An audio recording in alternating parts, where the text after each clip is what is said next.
студиямызға алғашқы қонағымыз да келді. Инстаграмнан шығып, енді адаммен сөйлесейік. Бізде қонақта дәл қазір бақытты отбасынан шыққан, өзі бақытты отбасын сақтай білетін өте сұлу іскер әйел Жанар Жекенова ханым. Жанар ханым, қош келдіңіз студиямызға. Көңіл күйіңіз қалай? Жанар ханым, мен біз эфирден тыс әңгімелесіп үлгердік. Жанар ханым жасы 50-де. Ай, қыздың жасын айтпайды деп, кішкене құпия сақтап қалу керек. 25 қой енді, плюс 25 деген сияқты. Сонан соң немересі бар екен, 11 жаста, иә. Тағы бір немерем бар. 3 жаста немереңіз бар. Қалай, бұның бәріне қалай, өз-өзіңізге көбірек көңіл бөлесіз, иә? Я, наверное, больше всего. Да? Себе. Что такое для вас бақытты отбасы? Что такое счастливая семья? Наверное, это труд. Труд. Еще раз труд. Что, вы, наверное, через многое проходили, да, в жизни? Ну, да, наверное, много. Например, какие периоды у вас были трудные именно времена? Трудные периоды. Говорят, первые 3 года очень такие сложные. Ну, я вообще 10 лет молчала. 10 лет вы молчали? Да, я 10 лет молчала в семейной жизни нашей, потому что мы жили с родителями. Мама наша была очень строгая, и, в общем-то, она была у нас главной в семье. Генерал. Поэтому, да, енеміз. Мамам сен марқұм болып қалған ол кісі. Поэтому пришлось 10 лет, не пришлось, а просто, наверное, нужно было 10 лет как-то помолчать. Для того, чтобы прожить 31 год вместе. 31 год да, вы в браке, да, со 31 своим год, супругом. Да. Вот скажите, пожалуйста, вот Аяна мне говорит, что счастливые семьи бывают, но они должны пройти через несколько стадий для того, чтобы там создать эту ту самую счастливую семью. Мне кажется, что счастливая семья создается один раз и на всю жизнь. Для нее все кажется, что они все несчастные. Ну, не совсем, не совсем. Потому что ненужных людей ты читаешь в Инстаграме. Нет, я считаю, что счастливая семейная пара – это прежде всего чувство.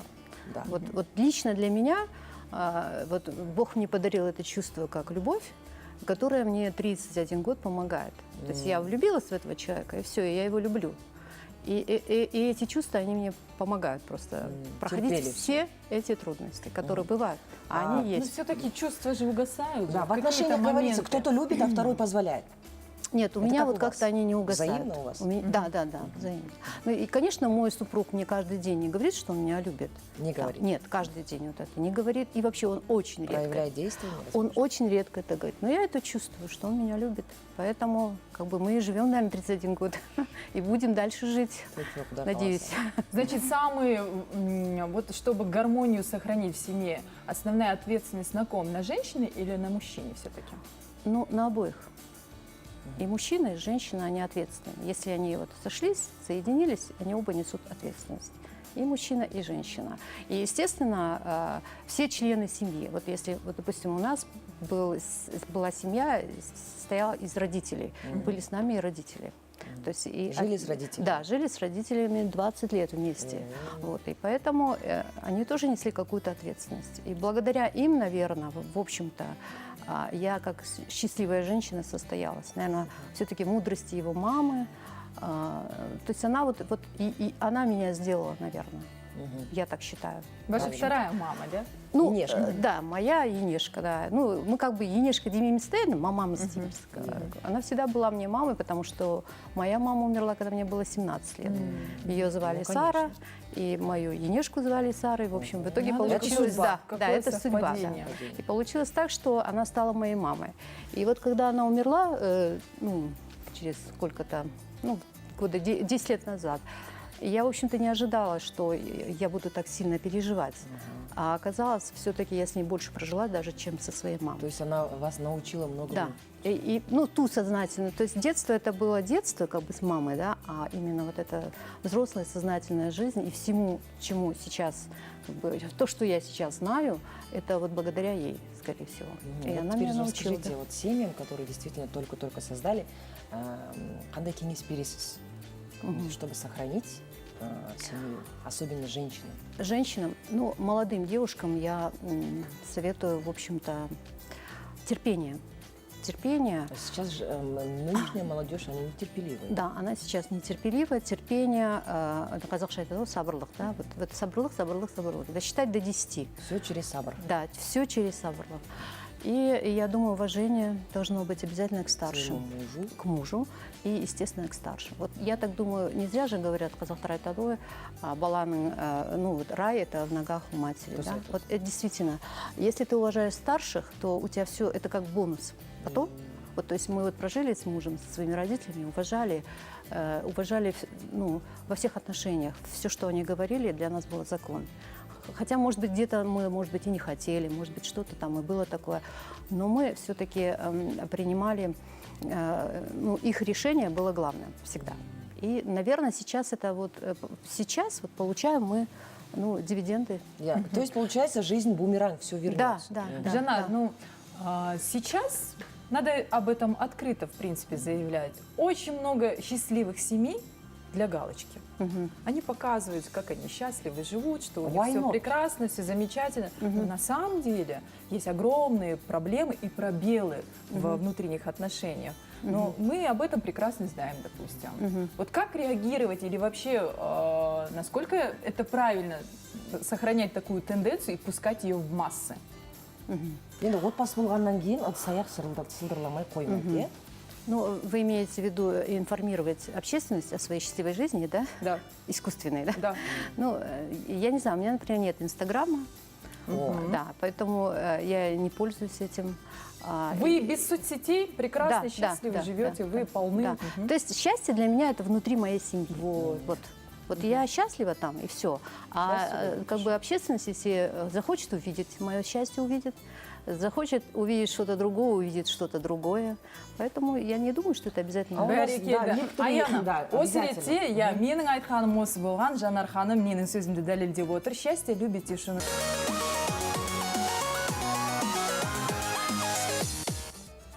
Лайв студия бағдарламасын одан әрі жалғастырамыз. Қымбатты достар, қайырлы таң баршаңызға, күндеріңіз сәтті болсын. Әрдайым көңіл-күй, әрқашан жақсылықтан жадырасын деген үлкен тілек бар. Отбасы күні құтты болсын айтпақшы, бүгін халықаралық отбасы күні. Иә. Соған орай біздің студиямызға келген ең бақытты жан Жанар ханым. Жанар ханым. Жанар, ну что ж, продолжим нашу беседу. Итак, во время нашей беседы мы поняли, что самое главное правило «счастье любит тишину» действовало всегда, во все времена. И надо максимально придерживаться этого. Вот у вас, допустим, вам 50 лет, вы прекрасно выглядите, очень шикарно. У вас 3 детей, насколько Слишком я знаю, шикарно. дочь и 2 сыновей. Они Какой еще ужас. не женаты. Они еще не женаты. Вы бабушка уже. Да. Вот смотрите, уже близится время, в принципе, женить своих сыновей, да? Вы будете применять школу вашей свекрови? Ну, естественно. Она- Все, Но что... сейчас, вот смотрите, сейчас многие, допустим, молодые семьи не готовы жить со свекровками, они хотят жить отдельно и быть сами себе предоставлены. Ну, это вообще неправильно. В каком смысле? В смысле в том, что когда ты живешь с родителями, очень много плюсов. Вот, допустим, когда мы жили со своими родителями, всю ответственность несла мама наша. То есть зарплату мы ей давали, финансовый бюджет она сохраняла, собирала и все. То есть у меня голова не болела по поводу денег. Плюс при родителях мы, например, не могли лишний раз поругаться. То есть у нас бетом зашел мать Тейн, второй плюс, да, допустим, с родителями. Третий, это вот самый такой вот, я считаю, вот на сегодняшний день, ну, если наше поколение, оно было готово к каким-то физическим, значит, физическому труду, да, то есть мы были с детства приучены. То есть нынешняя молодежь, она не очень любит трудиться, да, и это большой плюс, когда тебя кто-то подстегивает, да. А Енешка это вот такой человек, который, вот ты хочешь, не хочешь, тебе надо рано встать, хочешь, не хочешь, тебе надо приготовить. Это такой мощный стимулятор для того, чтобы все успевать. Например, я так считаю. Енді қазіргі жастар бәріне топырақ шашу тағы да болмайды. Жаңа жастарда бар, отбасын құрып, отбасын сақтап жүрген жастар бар, қаншама жастар.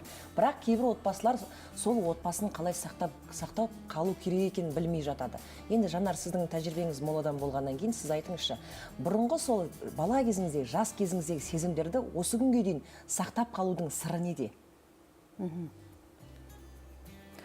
Ну, наверное... Сохраните те чувства, которые вы испытывали 30 лет тому назад. 30 лет назад, да. Эти чувства мне помогает сохранять мой супруг. То есть у нас есть в году определенные даты. День свадьбы, День семьи. День семьи, День семьи это, ну, это день и свадьбы, получается, рождение да, нашей да. семьи. А 12 мая, вот буквально вот несколько дней назад, это день, когда мы познакомились. Когда он мне предложил мороженое, и я согласилась. И вот моя дочь говорит: мама, ты из одного мороженого сделала вот такую семью. Я говорю: да, вот я вовремя как бы согласилась на это мороженое. То есть 12 мая это день нашей встречи, день нашей дружбы. Раньше мы же дружили, так сказать, сейчас же по-другому это называется. Вот. Ну, 8 марта, день рождения, есть такие определенные даты. И каждый год в эти даты я всегда получаю огромный букет цветов. Вот это вот и есть все время напоминание о том, что я здесь, я тут, я тебя люблю. Ну, в любом случае, сейчас, например, очень много семей, да, любят это все на показуху делать, да? На показ. У вас, насколько я знаю, нету Инстаграма. Для меня это очень удивительно сейчас. Зато у тебя есть Инстаграм. У меня есть Инстаграм, но я абсолютно не показываю свою семью, своих детей, своего супруга. Я априори считаю, что Почему это не просто не показываешь? нужно. Потому что я счастлива внутри у себя в семье. А у вас как? Ну, у нас то же самое. У меня нет Инстаграма, у мужа даже нет WhatsApp. WhatsApp нужен он, ну, как бы нужен он вот для каких-то там определенных целей. Так. И у детей есть Инстаграм, но они туда ничего не выставляют. Они не любят, не знаю, мы не любим что-то выставлять на показ, в общем-то. Жанар ханым, теперь же скажите, бақыттың кілті әйелде дейді ғой көбісі, иә? Сол себептен бақытты отбасының, ер азаматтың да бақытты болуына көбінесе әйелге байланысты ма? Ну, конечно, конечно. От женщины очень много зависит. Теперь, что нужно для женщины? Что нужно для женщины? Это опять же терпение, это труд. Как всегда говорили, труд украшает человека. Қырығына шыдап, 41 неден шыдау керек дейсіз ғой, да. иә? Девушка должна быть ко всему готова. И физическому труду, и духовному труду. Самое тяжелое это, наверное, духовный. Ну, я не знаю, для нынешней молодежи и физический труд тяжелый, и духовный. Это вот нужно в себе все убирать, то, что было у тебя до замужества. Да? Мы же все живем со своими родителями, без дирки, деда. Нас любят. Мы самые лучшие в своей семье. Когда ты выходишь замуж, статус меняется. И не всем девочкам это объясняют, и поэтому бывает очень тяжело. То есть все свое «я», то, что у тебя всегда было для тебя, это должно куда-то уходить на второй план, и ну, ты должна подстроиться под эту семью. Получается, вы не сидите в Инстаграме, но сидите в Фейсбуке, да? Нет, у меня нет. У меня вообще социальной ничего сети нету, да. Мгм. Потому что мне некогда, Как вас наверное. найти? Как мне Например, найти? я бы хотела с вами пообщаться, наблюдать за вами. Например, счастливая семья. В гости Как- приходите. Например, многие женщины, счастливые женщины, есть у нас. Они пишут свои кеңестерін, советы посты, пишут, советы. свои посты. И мне с удовольствием, мне было бы интересно, честно. Ну, я, например, считаю, что должно быть живое общение. Это самое лучшее. Всё, Глаза завтра в приду в глаза. гости. Приходите, без Ага. проблем. Человек Biz всегда разберемся. должен быть в развитии. Что мужчина, что женщина. Да? Он всегда должен развиваться, не останавливаться. Его постоянно должно что-то мотивировать. Вот скажите, пожалуйста, может быть, у вас есть какие-то свои маленькие секретики в виде книг, я не знаю, в виде каких-то ритуалов, Да. для того, Или чтобы на всегда йогу ходите. поддерживать гармонию в семье и, так скажем, вставить свое нужное слово в нужном месте.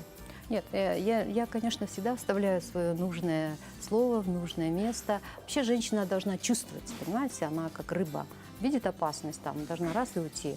А видит все хорошо, значит, она должна плавно проплыть эту ситуацию. И человек, женщина всегда должна интуитивно чувствовать, где что, когда сказать, где промолчать, а где нужно вот прям четко сказать, вот это должно быть так. Вот, ну, я так вот думаю.